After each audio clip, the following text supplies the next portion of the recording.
Throughout history, there have been people who have committed some of the most heinous crimes fathomable.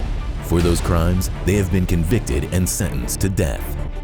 Welcome to Death Row Executions, where we take a look into the lives of society's worst offenders. And now, your host, Air.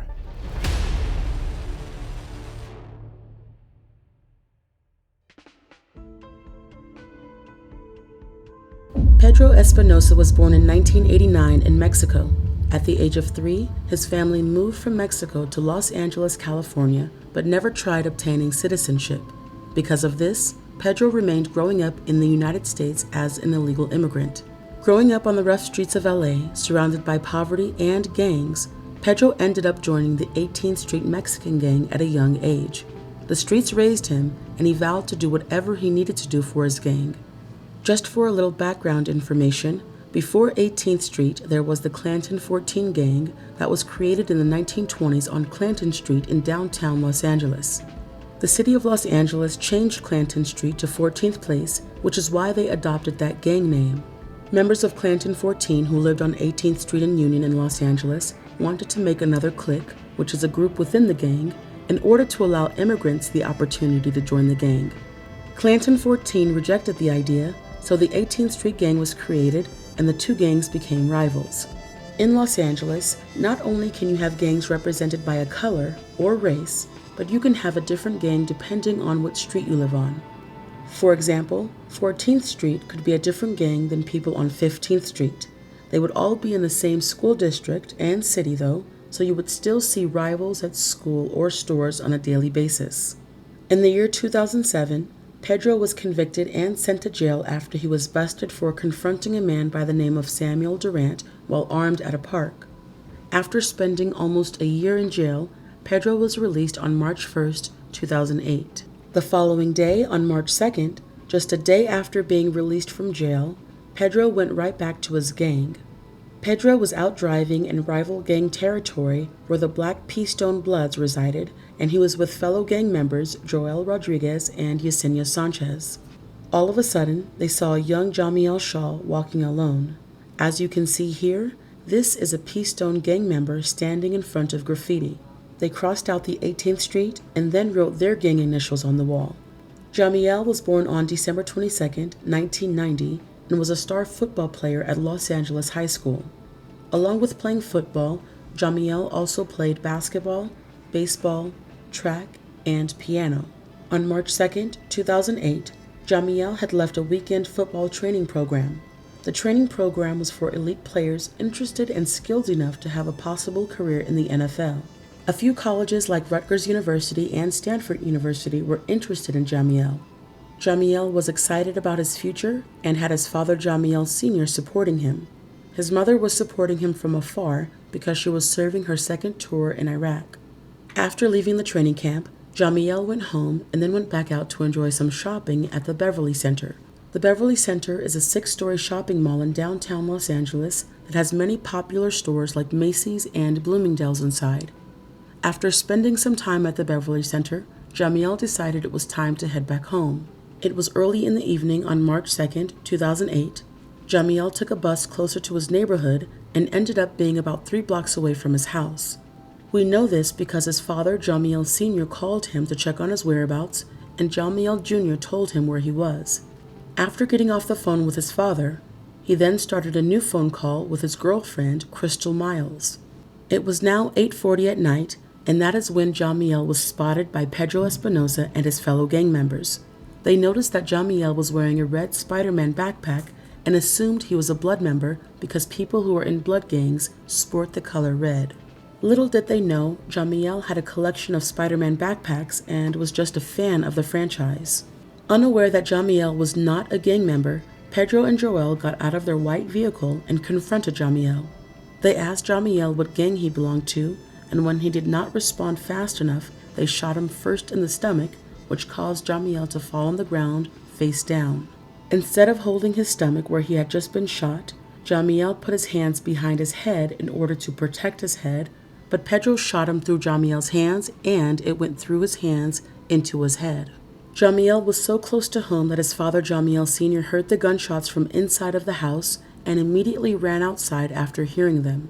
He spotted his son lying on the cement and waited with him until paramedics arrived and transported him to the hospital. Jamiel was pronounced dead at 9:55 p.m. Right before Jamiel was officially pronounced dead at the hospital, Pedro was found by police officers at a park in Culver City. The police officer was unaware that Pedro was involved in a shooting, though. The reason why the officer had to talk to Pedro was because the park was closed and he told Pedro to leave. He did write down the license plate number of his white vehicle, and that number was later shared with the LAPD, and it eventually led to Pedro's arrest. Some people say that Jamiel was a Rolling 20s gang member and was wearing a red belt and red shoes the day he died. Prosecutors and Jamiel's family, on the other hand, claimed that he was not a gang member at all. When trial began, the prosecution was led by District Attorney Allison Ostrowski. She was able to get Yesenia Sanchez, the female gang member that was in the car while Pedro shot and killed Jamiel, to open up about the shooting and what happened after. Although she did not testify on the stand, Yesenia stated that when Pedro got back in the car after shooting Jamiel, he said, "I'm a killer-like kid." He was proud of what he did. Attorney Ostrowski did her research and found out that Pedro was a part of the clique Alcase within the 18th Street Gang, and in the area, they were known as an elite murder gang. In court, Pedro was even sporting a short haircut that exposed his BK tattoo, which meant blood killer. Prosecution also focused on how Jamiel was a respectful young man who had a promising future. The defense team was led by attorney Kasabi Palfi.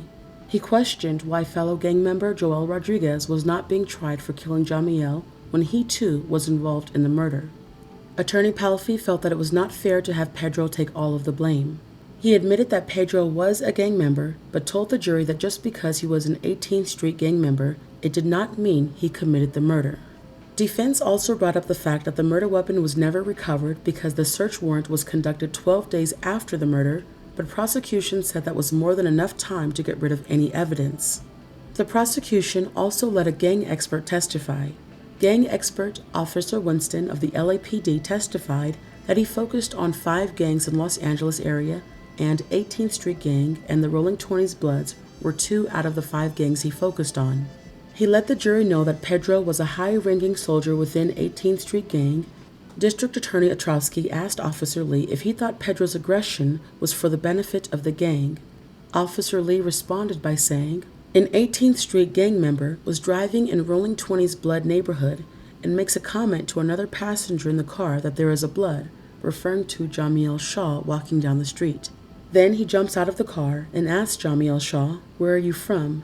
Then shoots him once and sees him fall down and shoots him again and leaves in the car. When he returns in the car, the other male passenger says to Pedro, 'You're a killer.'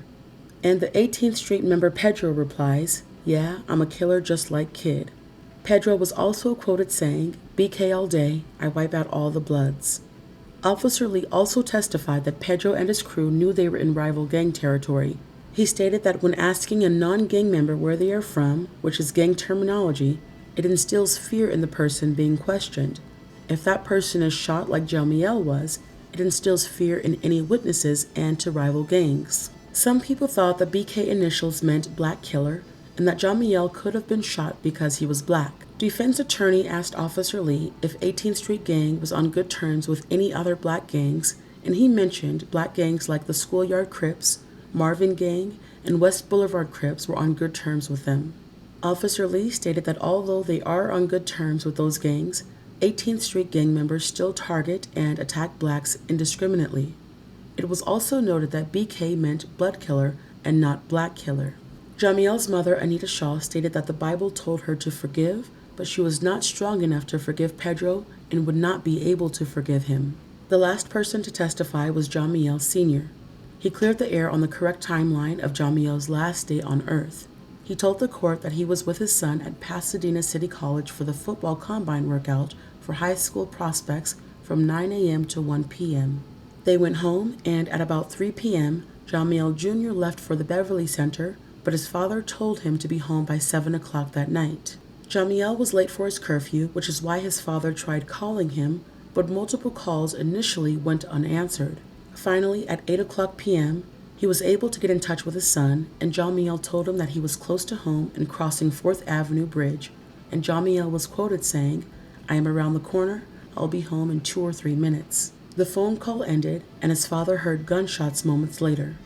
Jamiel Sr. took 22 minutes testifying, and defense attorney Palfi objected 6 times, stating that Jamiel Sr.'s responses were too long and beyond the scope of prosecution's questions.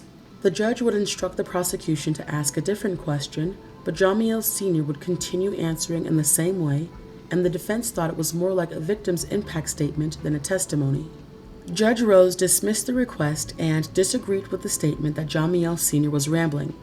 Pedro was convicted on May 9, 2012 of murder with special circumstances. Judge Ronald Rose was quoted saying that Pedro murdered a defenseless victim in cold blood and bragged about it. Pedro murdered the victim to further the activities of his gang. With that, Judge Rose sentenced Pedro to death. After his sentencing, Pedro was sent to San Quentin prison. Now, I would like to mention a few facts about this case. Jamiel II had a funeral on March 11, 2008 at the West Los Angeles Church of God in Christ.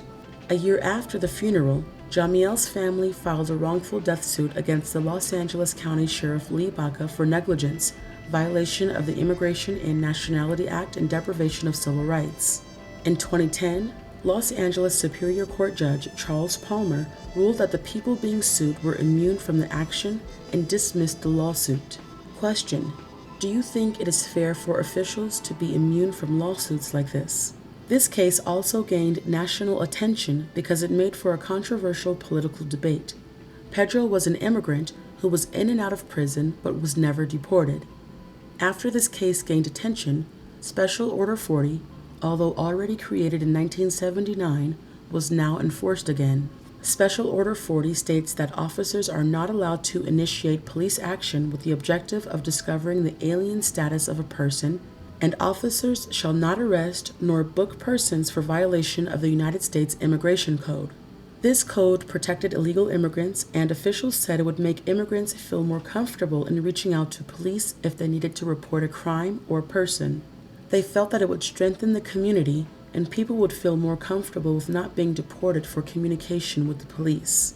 The Shaw family supported Jamiel's law, which would rescind Special Order 40, but in 2009, mayoral candidate Walter Moore, who supported Jamiel's law, did not get enough signatures to support the law.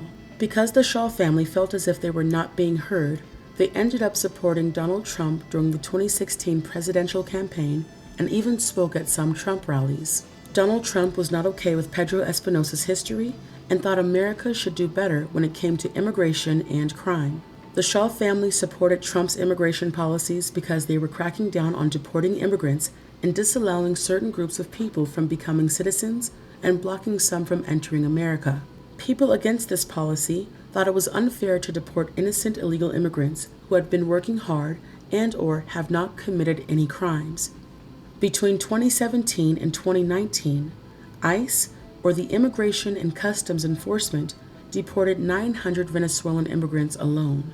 The Trump administration informed California officials that it would potentially withhold $20 million in criminal justice grants to the state unless it ensured that it was cooperating with federal immigration agencies and officers on illegal immigration. Many people thought that this enforcement was racist, but Jamiel Shaw Sr. said his son was murdered by a dreamer, and it was not fair that people were victim-shaming and calling him and others racist. If you made it this far, thank you for watching, and if you haven't already, please like and subscribe. What are your thoughts on cases like this that gain national attention and spark such political debates and/or controversies? Do you think it's fair that the actions of some immigrants who are criminals affect the lives of immigrants that are innocent? Also, do you think that a dreamer is just like any other American? Americans commit crimes, and there have been inmates who are in and out of prison their whole lives and given many chances like Pedro. Should they be treated different just because they do not have papers? Let me know what you guys think in the comments below.